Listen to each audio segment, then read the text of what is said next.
오늘은 죽은 시인의 사회라고 하는 영화에 나오는 키팅 선생님의 대사로 첫머리를 열고 싶습니다. 키팅 선생님은 이렇게 말했습니다. 의술과 법률, 사업 기술이 모두 고귀한 일이고 우리가 살아가는데 반드시 필요한 일이지만 시, 아름다움, 낭만, 사랑 이런 것이야말로 우리가 살아가는 목적이다. 여러분들은 이 말에 얼마나 공감하시나요? 노후에 벌어놓은 돈도 없고 사는 것도 막막한데 참 여유 있는 소리 하는구나 하시는 분들도 있으실 테지요. 젊으신 분들 중에는 지금 당장 취업을 하고 창업을 하는 것이 내 목표인데 무슨 아름다움, 낭만 같은 말씀을 하냐 하실 수도 있을 겁니다. 물론 저도 동의합니다. 인생을 살아가면서 그런 걱정과 고민 없이 문제 하나 없이 술술 풀리시는 분들, 순탄하게만 살아가시는 분들은 정말 손에 꼽을 것이기 때문입니다. 그리고 저도 젊을 때는 더 그런 마음이 들기도 했었습니다.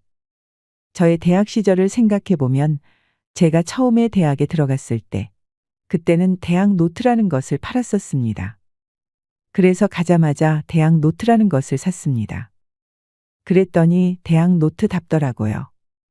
거기에는 이런 한문이 적혀 있었습니다. 오생야유의 이지아무엔이라. 우리 삶은 언제나 끝이 있으나 앓은 끝이 없다. 인생은 짧고 학문은 길다. 열심히 공부하라는 거구나.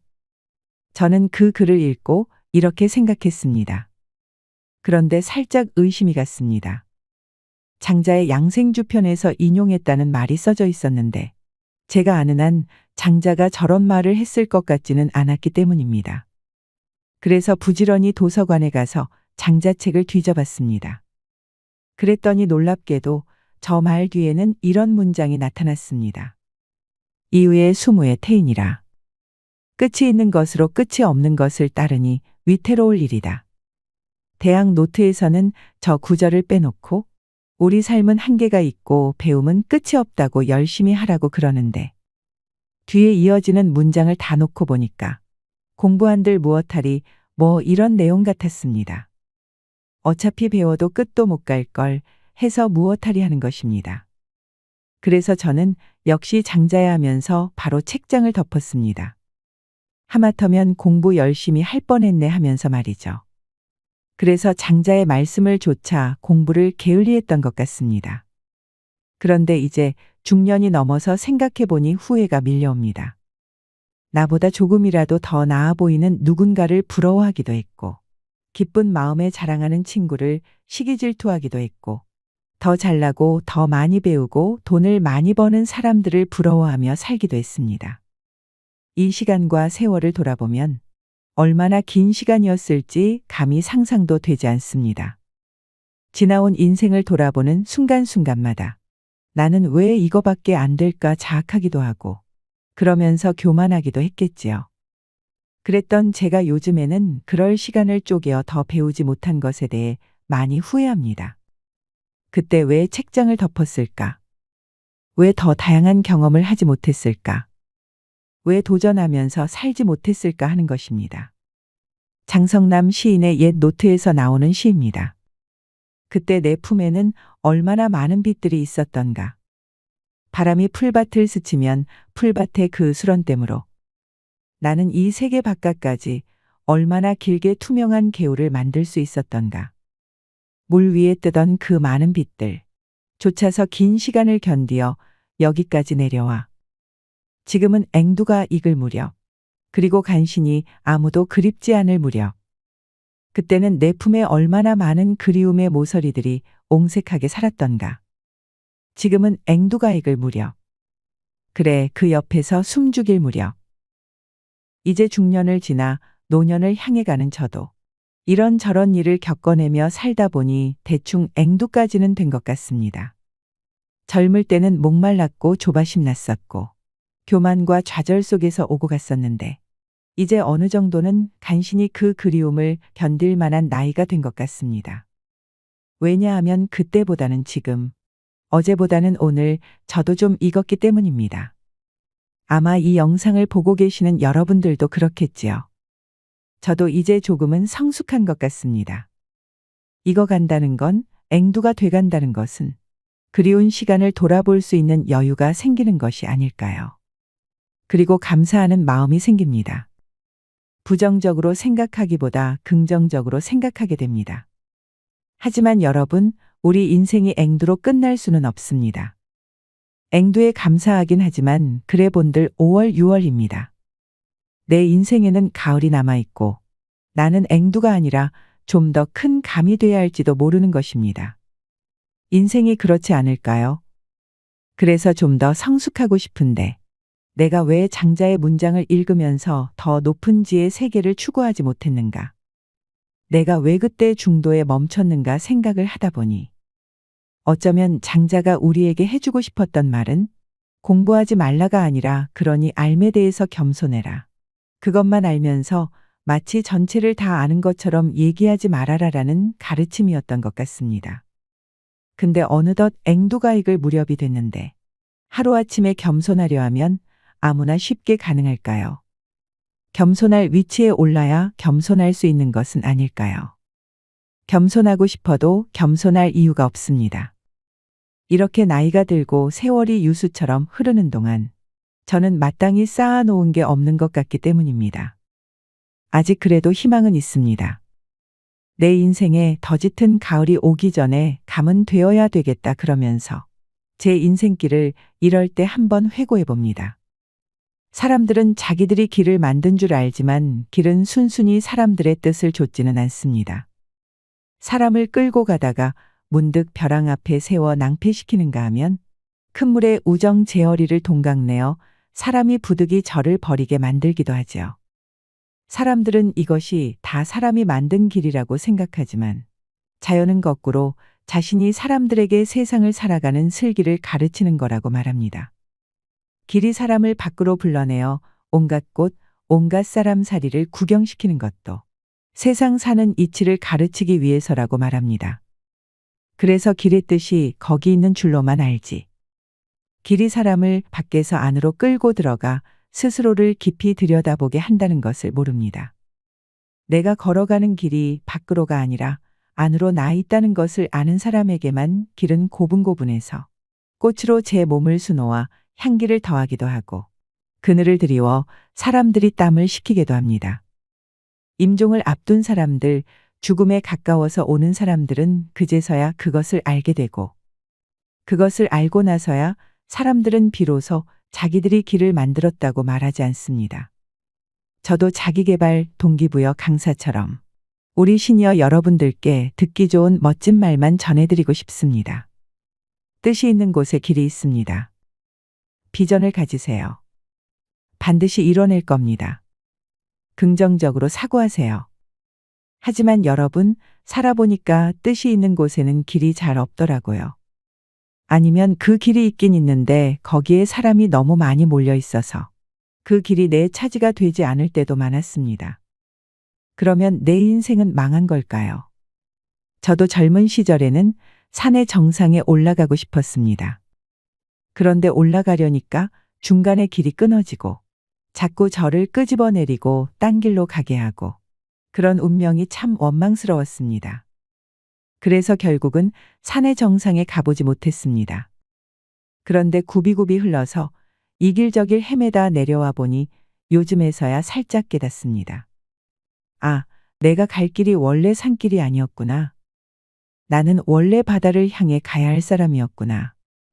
하마터면 산에 갈 뻔했다. 그런데 내 뜻대로 되지 않아 난 지금 바다에 왔고 이제는 이곳에서 정말 저 멋진 낙조를 볼 수 있을 거야. 그런 마음이 들더랍니다. 그래서 제 후배들한테 이렇게 얘기해 주곤 합니다. 정말 제가 봐도 그 친구의 인생은 너무 파란만장해서 뜻대로 된 게 하나도 없는 것 같았습니다. 그래서 저는 그 친구들에게 책을 쓰라고 그랬습니다. 그러면서 제목을 붙여줬습니다. 인생은 뜻대로 되지 않는다. 그 다음이 중요합니다. 그게 더 낫다. 인생은 뜻대로 되지 않지만 그게 더 낫다고 말할 수 있는 지금이 저는 참 행복합니다. 뜻이 있는 곳에 길이 있다도 참 좋은 말이지만 사실 어쩌면 길이 있는 곳에 뜻이 있는지도 몰라라고 생각하는 사람도 참 좋은 삶이라고 생각합니다. 우리 대부분은 그렇게 살아야 한다고 생각합니다. 뜻이 있는 곳에 길이 있는 행운은 그렇게 많지는 않습니다. 모든 사람이 그렇게 살 순 없습니다. 어쩌면 우리 대부분의 인생이 각각의 사연들로 다 그럴 것입니다. 그런데 내가 어쩌다 이 길에 왔지? 이건 내 인생이 아니야. 이번 생은 망했어. 이런 사람은 결국 그 뜻과 만날 수 없습니다. 내가 여기 온들 무슨 뜻이 있겠어라면서 끝내 그 뜻을 이룬 사람들. 그 사람을 놓고 후세 사람들이 원인과 결과를 뒤바꿔서 저봐, 성공한 사람들은 다 저렇게 뜻이 있는 곳에 길이 있잖아라고 거꾸로 말하고 있는 거 아닐까요? 그 사람도 애초에 길은 없었습니다. 애플의 창업자 스티브 잡스에게 무슨 길이 있었을까요?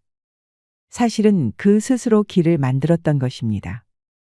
그렇기 때문에 저는 꽃길로만 가라는 말을 좋아하지 않습니다. 그 아름다운 꽃길들을 자세히 관찰해 보시면 모든 꽃길에는 흙이 함께 있습니다. 꽃은 결국 그 바닥에 흙을 깔고 있다는 사실을 잊으시면 안 됩니다. 사실 모든 꽃길들은 원래 흙길이었습니다. 아니 진짜 꽃길은, 진짜 내가 가야 할 꽃길은 그 흙길들의 꽃을 피우는 길입니다. 그래서 이제는 남에게 그 꽃길을 밟도록 깔아주는 게, 그게 행복한 인생, 지혜로운 노년의 진짜 길이라고 생각합니다. 그럼에도 불구하고 은퇴 후 우리는 또 다른 길을 찾아 막 헤매입니다. 그 길이 밖에 있을 거라고 막 여기저기 기웃거리며 돌아다닙니다. 끝없이 좌절하고 절망하고 우울해합니다. 그러면 우리 인생의 후반기는 암담할 수밖에 없습니다. 나 자신을 밖으로 빛으로 한 걸음씩 내디뎌 걸어갈 수 있도록 하는 것은 바로 나 자신입니다. 길이라고 하는 것이 사실은 내 안으로 나 있는 길이었구나 깨달아야 합니다. 여러분, 노후가 막막하신가요? 내가 일할 자리가 없고 모아놓은 돈도 없고 건강은 계속 안 좋아지는 것 같아서 우울하신가요? 그래서 병원 약봉지에 쌓여서 세상 탓, 정치 탓하면서 집에서 TV만 보며 시간을 보내고 계신가요? 그건 해결책이 아닙니다. 그 전에 먼저 나를 보셔야 합니다. 나는 어떤 사람인지, 무엇을 재밌어 하는지, 내가 어떤 일을 하기에 좋은 사람인지 생각해 봐야 하는 겁니다. 그런 생각을 하기 제일 좋은 나이가 사실은 아이러니하게도 중년 이후입니다. 젊었을 때는 그게 참 잘 안 보입니다. 근데 중년이 넘으면 내가 어떤 사람인지 알게 됩니다. 굉장히 관대해집니다. 긍정적으로 됩니다. 나이가 들면 은근히 시기 질투도 사라집니다. 아무런 도움도 안 될 이런 감정들. 이게 다 무슨 소용인가 하는 때가 오기 때문입니다. 그럼 이럴 때 해야 할 게 있습니다. 진짜 공부라는 겁니다. 그동안의 공부는 어떤 것이었냐면 대학에 가기 위한 공부, 성공하기 위한 공부, 그런 수단과 도구를 쓰고 공부했는데 이제는 정말 내가 내 안을 들여다보기 위해서 공부할 수 있는 나이입니다. 여러분 중년, 노년의 나이는 사랑하기에만 딱 좋은 나이가 아닙니다. 우리는 지금 공부하기 딱 좋은 나이입니다. 이제 진짜 공부할 수 있는 그런 나이에 온 것입니다. 그럼에도 불구하고 모든 노인분들이 관대하고 긍정적이지만은 않습니다. 배려 없이 고집만 센 늙은이도 있고 평정심 없이 화만 잘 내는 늙은이들도 있습니다. 감정 과잉 상태에서 목소리만 큰 노인들도 있지요. 하지만 여러분, 그분들은 사실 새롭게 변화할 자신이 없어서 고집을 부리는 겁니다. 자신이 틀린 것을 알지만 받아들이기 힘들어서 화를 내고 있는 것이고 논리로 당해낼 재간이 없어서 목소리를 높이는 것입니다. 그분들도 우리가 감싸 안아야 합니다. 그런데 오늘 이 영상을 보신 분들 중에서 만약에 자기 자신이 그런 증상이 있는 것 같다 그러면 다시 더 공부하셔야 합니다. 이제 새로운 학교로 가셔야 합니다. 나무학교로 가셔야 됩니다. 문정희 시인의 나무학교를 들려드리겠습니다. 나이에 관한 한 나무에게 배우기로 했다. 해마다 어김없이 늘어가는 나이. 너무 쉬운 더하기는 그만두고 나무처럼 안에다가 새기기로 했다. 늘 푸른 나무 사이를 걷다가 문득 가지 하나가 어깨를 건드릴 때, 가을이 슬쩍 노란 손을 얹어 놓을 때, 사랑한다는 그의 목소리가 심장에 꽂힐 때, 오래된 사원 뒤뜰에서 웃어요 하며 숲을 배경으로 순간을 새기고 있을 때, 나무는 나이를 겉으로 내색하지 않고도 어른이며 아직 어려도 그대로 푸르른 희망. 나이에 관한 한 나무에게 배우기로 했다. 그냥 안에다 새기기로 했다. 무엇보다 내년에 더욱 울창해지기로 했다. 여러분, 나무들은 100년, 200년을 먹었어도 나이를 밖으로 티를 내지 않아도 나이를 안에다 나이테로 새겨 놓았습니다. 나이테는 말하지 않아도 매년 거듭거듭 늘어나는 것이지요. 늙음이라고 하는 것은 젊음의 결여, 젊음의 부족, 젊음이 사라진 상태가 아닙니다. 늙었다고 내 안에 젊음이 없는 것이 아닙니다. 전 여전히 그림 그리기도 좋아하고 식물 키우기, 글쓰기, 노래 부르기도 좋아합니다. 우리는 젊음을 계속 감싸 안으면서 나이테가 커지는 것이지 젊음이 사라지는 게 아닙니다. 그것을 저는 성숙이라고 생각합니다. 늙음의 반대말이 젊음이 아니라 젊음을 포용하면서 나이 들어가는 겁니다. 그런데 그토록 나이든 나무가 나뭇잎은 어떻던가요? 푸르릅니다. 정말 울창합니다. 내가 정말 나이 든다는 것은 나이테처럼 젊음을 감싸 안고 나이를 먹어가면서도 여전히 내년은 더 푸르르면 좋겠다. 내년에는 더 울창했으면 좋겠다. 나는 어른으로 늙어가는 것이 아니라 어른으로 계속 성장하는 것이었으면 좋겠다. 그런 마음으로 성숙하는 것입니다. 그렇게 하기 위해서는 공부를 멈춰서는 안 된다는 것입니다. 이 나이에 공부해서 뭐해라고 생각하고 계신가요? 아닙니다. 그래서 공부해야 합니다. 지금까지 우리는 공부를 무슨 필요에 의해서만 해왔습니다. 그래서 다들 공부가 싫었던 것입니다. 공부를 해야 대학을 가니까 공부가 미웠던 것이고, 공부를 해야 취직을 하니까 공부가 싫었던 것입니다. 그래서 저는 누군가가 우리나라 대한민국 교육의 가장 큰 문제점이 뭐냐 물으면 이렇게 항상 얘기합니다. 우리는 공부의 프로를 양성하는 데 실패한 나라가 아니라 공부의 아마추어를 양성하는 데 실패한 나라라고 말이죠. 과거를 돌아보면 공부를 잘하는 친구는 너무나 많았습니다. 그러나 공부를 좋아하는 친구는 정말 없었습니다. 다들 공부는 나쁜 거야. 공부는 지겨운 거야. 참아야 하는 거야. 이렇게 생각하고 계신 건 아닐까요? 우리에게 필요한 건 공부를 좋아하는 아마추어가 되는 것입니다. 애호가가 되어야 합니다. 애호가는 서툰 사람이 아닙니다. 자기가 좋아서 스스로 더욱 열심히 하는 사람을 말합니다. 바둑 애호가들은 절대 7급에서 머무려고 하지 않습니다. 5급, 6급으로 넘어가려고 오늘도 책을 스스로 사서 공부하시는 분들입니다. 그게 공부입니다. 그러니까 이제 우리는 자기가 좋아하는 것을 위해서, 정말 자기가 원하는 공부를 위해서 나아갈 때입니다. 과연 언제까지 공부해야 할까요? 공부는 죽을 때까지 해야 합니다. 우리가 이 정도면 오래 살았다 해도 앞으로 살아가면서 힘든 일이 언제든 찾아올 수도 있습니다. 그 중에서도 가장 가슴 아픈 순간은 사랑하는 사람을 먼저 떠나보내야 할 때가 아닐까요? 누군가를 떠나보낸다는 것은 누구에게나 참 힘든 일일 것입니다. 그때 위로가 될 만한 좋은 시가 있어서 가져왔습니다. 김사인의 공부라는 시입니다. 다 공부지요라고 말하고 나면 참 좋습니다. 어머님 떠나시는 일, 남아 배웅하는 일. 우리 어메 마지막 큰 공부하고 계십니다 말하고 나면 나는 앉은뱅이 책상 앞에 무릎 꿇은 착한 소년입니다. 어디선가 크고 두터운 손이 와서 애쓴다고 머리 쓰다듬어 주실 것 같습니다.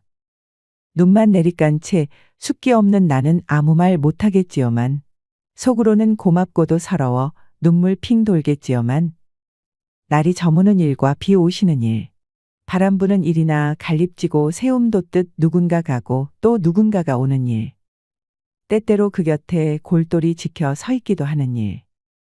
다 공부지요 말하고 나면 좀 견딜만해집니다. 죽음을 맞이하면서 고통을 겪어야 했던 아버지. 살짝 예쁜 치매가 오셔서 침상에 누워 골똘히 천장만 응시하시면서 옛 추억에 기대어 사셔야 했던 어머니. 두 분 다 모두 끝까지 공부하셨던 거라 생각하니 큰 위로가 되었습니다. 그분들도 처음으로 겪는, 마지막으로 맞이하는, 아무도 가르쳐 주지 않는 가장 큰 공부를 하고 계신 거야. 인생 다 공부지. 나서부터 죽기까지 인생 다 공부인 거야. 이렇게 생각하고 나니 견딜만해졌습니다. 오생야유의 이지아무엔이라. 역시 사람은 죽을 때까지 공부해야 합니다. 우리의 삶은 끝이 있지만 삶의 세계는 끝이 없기 때문입니다. 인생 긴 것 같았으나 눈 깜짝할 사이 벌써 노년이니 세월 정말 잠깐입니다. 인생의 반환점을 돌아서니 세월이 마치 급행 열차를 탄 듯합니다. 올라갈 때는 그리도 멀더니 내려올 때는 너무 빠른 노년의 시계이자 삶의 달력입니다. 인간으로 태어난 이상 노년기는 누구도 피해갈 수 없는 생의 한 단계이지만 그렇다고 해서 모든 노인이 성숙하게 늙는 것은 아닙니다. 노인은 늙을수록 외형은 초라해지고 육신은 나약해집니다. 기억은 쇠퇴하며 자꾸만 말이 많아집니다. 미래를 말하는 것보다 과거를 회상하고 그리워합니다. 검버섯이 피어나고 주름살이 깊어갑니다. 무심한 세월 따라 속절없이 늙는 것을 그 누가 막을 수가 있을까요? 하지만 주름 잡힌 표정에서 배움으로 연륜이 쌓인 노인만이 노년의 기품을 뿜어낼 수 있다고 저는 생각합니다. 고목에도 꽃은 피어납니다. 그렇게 아름다울 수가 없는 꽃이지요. 우리는 인격이 훌륭한 노인분들을 만날 때가 있습니다. 그런 분들은 만고풍상 다 겪으며 살아온 경험을 살려서 매사가 슬기롭습니다. 그런 분들은 인간에 대한 이해가 깊고 경우가 밝으며 배울 점이 아주 많습니다. 반면 마음 가는 대로 거침없이 행동하고 자기 주장만 옳다고 큰 소리를 치면 꼰대라고 손가락질을 받기 십상입니다. 외형의 늙음은 어찌할 수 없지만 추하게 늙지 않으려면 마음만이라도 꼰대 소리를 듣지 말아야 합니다. 꼰대라는 소리를 들으면서 여기저기서 욕을 먹을 것인가? 아니면 항상 귀를 크게 열고 온화한 표정의 노인으로 나이 들 것인가 하는 것은 전적으로 우리에게 달린 것입니다. 늙어서 아름답지는 못해도 추해지지는 말아야 합니다. 오늘 하루는 무엇을 배웠는지, 어떤 표정으로 하루를 보냈는지 한번 돌아보는 건 어떨까요? 아니면 내일 나는 무엇을 배울지, 하루를 어떻게 즐겁게 보낼지 생각해 보는 것도 좋겠습니다. 여러분들의 지혜로운 노후를 응원합니다. 이상으로 시니어에 대한 모든 것, 시니어 연구소였습니다.